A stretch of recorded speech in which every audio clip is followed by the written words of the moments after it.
Yemen में अमरीकी फौजी अड्डे पर ड्रोन हमलों में अमरीकी फौजियों की हलाकत के बाद अमरीका ने ईरान के पासदाराने इनकलाब और तेहरान की पुष्पनाही से काम करने वाले इराकी और शामी मिलिशिया के ठिकानों पर फिजाई हमले शुरू कर दिए हैं। और ये हमले मशरिक़ वुस्ता में मौजूद अमरीकी फौजी अड्डों से ही किए जा रहे हैं।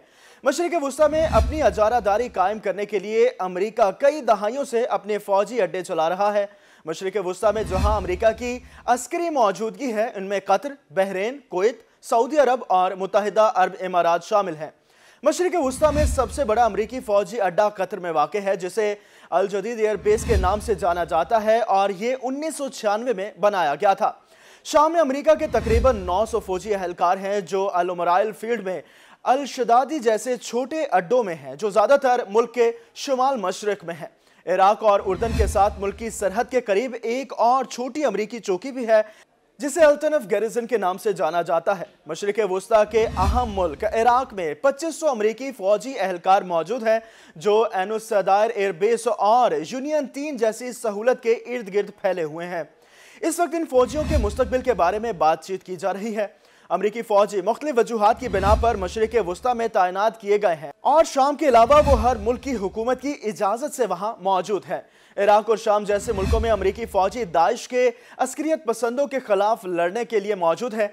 अमरीकी फौजी मुकामी फोर्सेस को मशवरा देने में भी मदद कर रहे हैं। अमरीका के एक अहम इत्तेहादी मुल्क उर्दन में सैकड़ों अमरीकी ट्रेनर्स हैं, जहाँ वो साल भर वसी मशक़ें करते हैं। कतर और मुत्तहिदा अरब इमारात जैसे दूसरे मुकामात पर अमरीकी फौजियों की मौजूदगी इत्तेहादी फौज की तरबियत और खत्ते में ज़रूरत के मुताबिक कार्रवाई के लिए इस्तेमाल की जाती है।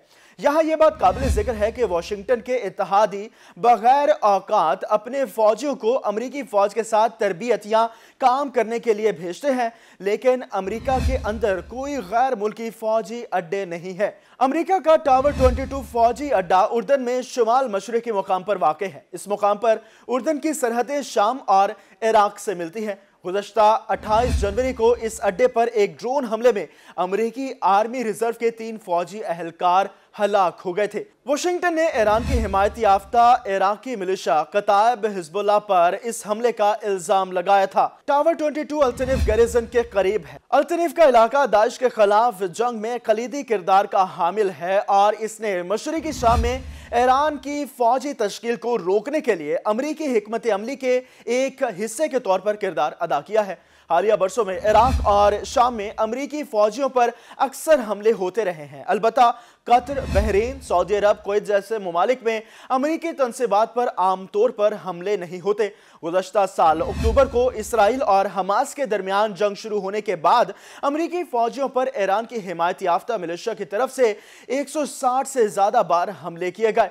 गुज़श्ता माह टावर 22 अड्डे पर हमले से पहले अमरीकी तनसीबात पर होने वाले हमलों में तकरीबन 80 फौजी जख्मी हुए थे। सिर्फ टावर 22 पर हमले में 40 के करीब अमरीकी फौजी जख्मी हुए। अमरीकी अड्डों की मिसाइलों या ड्रोन से बचाव के लिए फिजाई दिफाई निज़ाम समेत सहूलियात से हिफाजत की जाती है। मशरिक़ वुस्ता में तशद्दुद की एक नई लहर गुज़श्ता साल अक्टूबर के बाद से जारी है।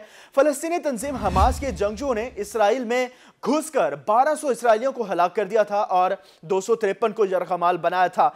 इसराइल ने इस हमले के जवाब में गजा की पट्टी पर एक फौजी मुहिम शुरू की, जिसमें हमास के जरिए इंतजाम महकमा सेहत के हुकाम के मुताबिक 27,000 से ज्यादा अफराद शहीद हो चुके हैं। इसराइली अस्करी मुहिम गजा की गुंजान आबाद पट्टी में एक शदीद इंसानी बहरान का बाइस बनी हुई है।